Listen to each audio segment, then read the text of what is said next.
꼰대입니다. 유튜브에서 꼰대 채널을 운영하고 있습니다. 오늘은 이재명은 청와대보다는 깜빡으로 보내야 하는 이유를 나열해 보겠습니다. 이해를 돕기 위해 먼저 이재명은 대국민 사기극을 멈춰라. 온 국민이 속았다를 보고 오시기 바랍니다.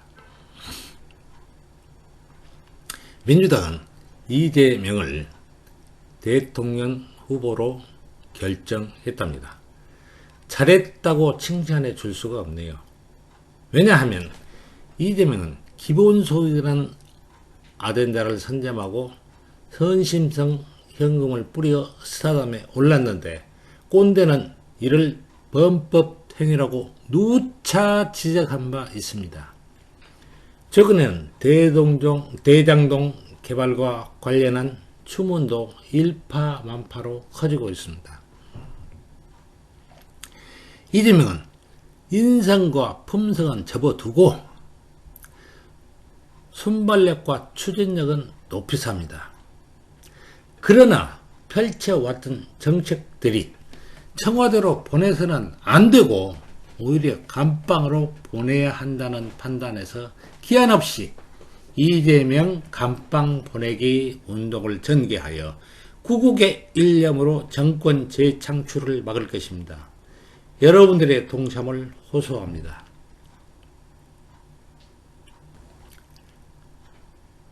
첫째, 이재명식 도둑놈입니다.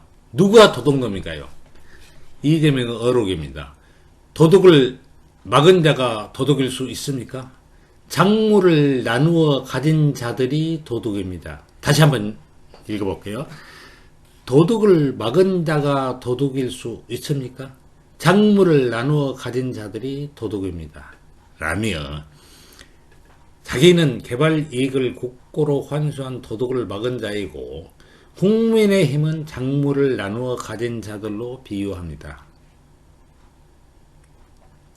사전적으로는 작물을 갖다 바친 놈이 도둑이고 작물을 나누어 가진 자들은 작물압이라고 합니다.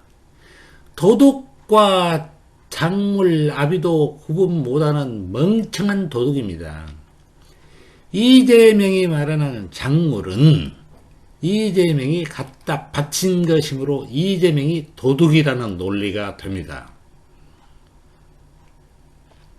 이재명이 설계했다는 대장동 개발은 개발 이익을 시행사에 몰아주어 시행사 이익을 극대화시키고 그 이익 중 5,503억 원을 회수했다는 것입니다.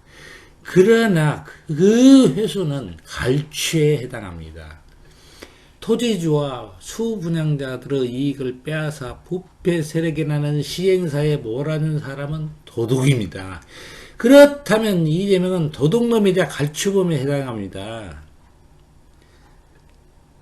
시행사의 이익을 배분하는 과정의 비리는 작물아비들의 악의다툼일 뿐입니다.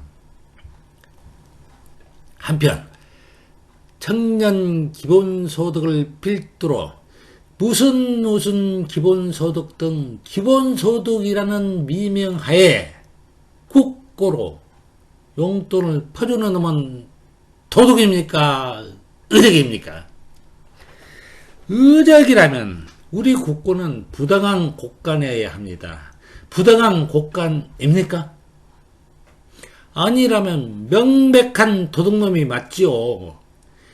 현행범입니다. 당장 잡아서 깜빡으로 보내야 합니다. 이를 받아먹은 놈도 도둑입니다. 작물업좀 됩니까? 장미라부가 맞습니다. 이재명을 지지한다고 턱 밑에 쪼그려 앉아있는 저 작물아비들은 혹시 작물 하나 던져줄까 기다리는 모습이 애처롭습니다. 공공연하게 국고를 망실하고 있던 이런 도둑을 보고도 안 잡았던 윤석열이나 감사를 등한히 하여 싹을 자르지 못했던 최재형은 공범이죠? 아니라면 지금이라도 고발이나 감사 청구를 해야 하지 않겠습니까? 윤석열이나 최재형은 망실한 국고를 환수할 책임도 있습니다. 결론적으로 이재명은 도둑질한 죄, 윤석열과 최재명은 이를 방임한 죄로 깜빵으로 보내야 합니다.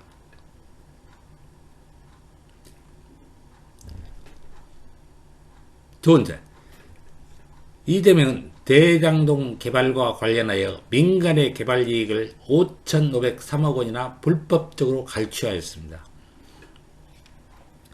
대장동 개발은 형식적인 시행자는 성남호텔이지만 실질적인 시행자는 화천대유입니다. 따라서 성남도시개발공사는 하는 일도 없이 배당이라며 받은 5,503억 원은 개발이익 환수라고 강변을 하지만 배당도 아니고 개발 부담도 아닐 뿐더러 허가에 대한 세금도 아닙니다. 허가권자인 성남시의 불법적인 갈취물에 지나지 않습니다. 민간의 개발이익은 조세를 통하여 간접적으로 환수해야 합니다.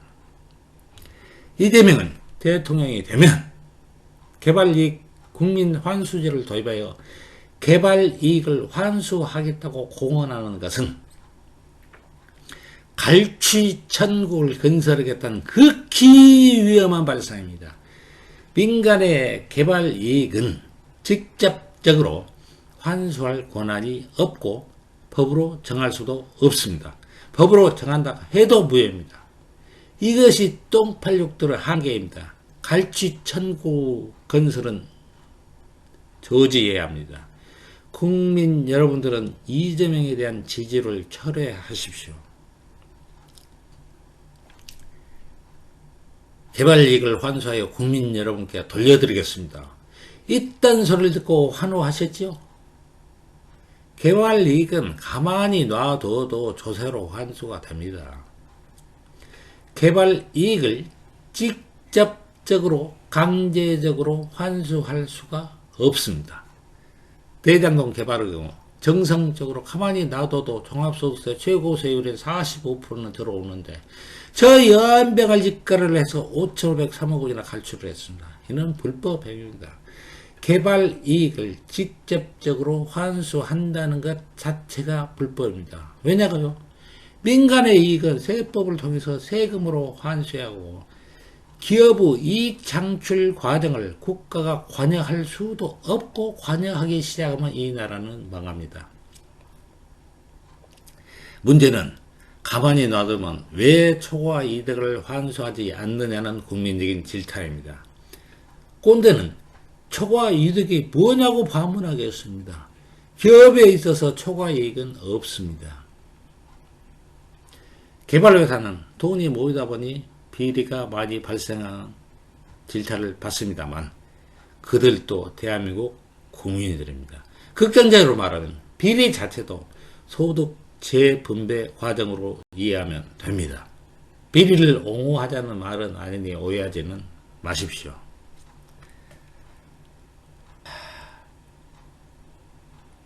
됐다. 이재명이 대통령이라도 되면 이 나라는 망합니다.